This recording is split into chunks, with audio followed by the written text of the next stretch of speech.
नमस्कार and welcome you to वर्ल्डोपीडिया। दोस्तों, जैसा कि आप सबको पता होगा कि जो इंडिया है वो फिलहाल G20 का प्रेसिडेंट है और जो G20 की जो मीटिंग है वो 9 से 10 सितंबर के बीच में इंडिया के न्यू दिल्ली में होने वाली है। नाउ इंपॉर्टेंस के लिहाज से बात करें तो जो G20 का इवेंट है वो इंडिया के लिए बहुत ही बड़ा इवेंट है, बहुत ही इंपॉर्टेंट इवेंट है और इसलिए इंडिया पूरी कोशिश कर रहा है कि इसको पूरी तरीके से जो सक्सेसफुल है उसको बनाया जाए।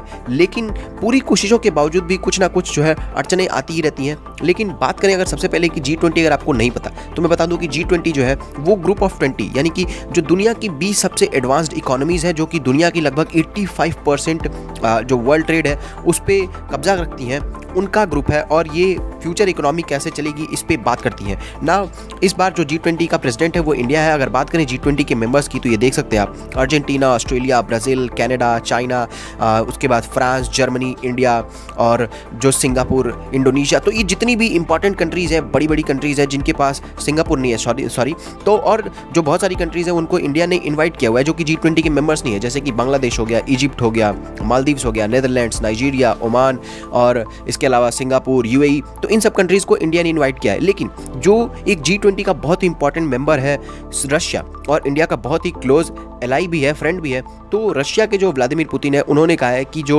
G20 समिट है उसको ये अटेंड नहीं करने वाले हैं। ये देख सकते हैं आप आर्टिकल DW का कि Vladimir Putin will not attend India's G20 in person. और ये जो है ये रशिया के जो क्रेमलिन है उसने ये कहा है। नाउ ये इंडिया के लिए एक बहुत ही बड़ा सेटबैक है क्योंकि इंडिया और रशिया के रिलेशंस बहुत ही मजबूत है और ये माना जा रहा था कि रशिया अगर किसी कंट्री पर भरोसा कर सकता है तो वो इंडिया पर कर सकता है। और ये भी माना जा रहा था कि जब व्लादिमीर पुतिन इंडिया में आएंगे G20 समिट के लिए तो जो यूक्रेन वॉर है उस पर कुछ बहुत ही इंपॉर्टेंट चर्चा होगी। हो सकता है कि जो USA के प्रेसिडेंट है और रशियन प्रेसिडेंट है उन दोनों की डायरेक्ट एक मुलाकात भी हो जाए, या फिर जो इंडिया है वो रशिया और यूक्रेन के बीच में कुछ फैसिलिटेट करा सकता है और ये वॉर को ख़त्म कर सकता है। लेकिन अब आ नहीं रहे हैं जो व्लादिमीर पुतिन है, तो ये एक इंडिया के लिए सेटबैक है। इससे पहले जो व्लादिमीर पुतिन है उन्होंने जो ब्रिक्स समिट है उसमें भी पार्ट लेने से मना कर दिया था और चूंकि जो साउथ अफ्रीका है उस पर जो है अरेस्ट वारंट था।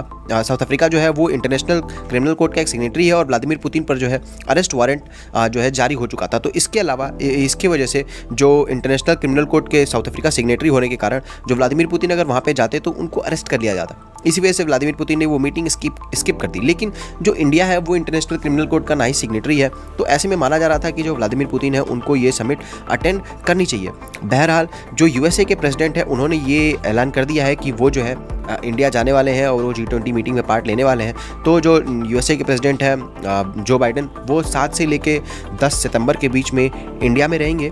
ये देख सकते हैं आप आर्टिकल द हिंदू का कि Biden's to visit India from September 7 to 10 to attend G20 leader summit. तो बाइडन जो लीडर समिट है वो तो 9 से 10 के बीच में है, लेकिन जो बाइडन 7 से रहेंगे, यानी कि जो हो सकता है कि बहुत ही इंपॉर्टेंट जो मीटिंग्स है Indian prime minister Narendra Modi से वो भी हो। हालांकि जो G20 है वो इंडिया के लिए थोड़ी सी प्रॉब्लमेटिक जो है डिप्लोमेसी वाइज साबित होने लगी है ऑलरेडी, क्योंकि जो इंडिया है वो कम्युनिके निकालने में एक थोड़ा सा जो कंसेंसस बनाने में असफल रहा है। क्योंकि G20 की जो फाइनेंस मिनिस्टर की मीटिंग हुई थी वो भी बिना कंसेंसस के हुई थी, उस पर भी कोई एक जॉइंट कम्युनिके निकल के नहीं आया था। तो ऐसे में जो इंडियन डिप्लोमेसी है उसके लिए ये एक बहुत ही बड़ा टेस्ट निकल के सामने आ रहा है कि कैसे जो है वेस्टर्न कंट्रीज़ को और जो रशिया है या फिर चाइना है उन कंट्रीज़ को कैसे ऑन बोर्ड लिया जाए एक टॉपिक पे। क्योंकि जो G20 है वो फ्यूचर की बहुत सारी प्लानिंग करता है और ऐसे में सिर्फ अगर हम यूक्रेन मुद्दे पे भटके रहेंगे तो ये जो ग्लोबल इकोनॉमी है इसको उससे बहुत सारा लॉस होगा। और इंडिया जो है वो पूरी कोशिश कर रहा है कि कैसे हम ग्लोबल साउथ के मुद्दे को भी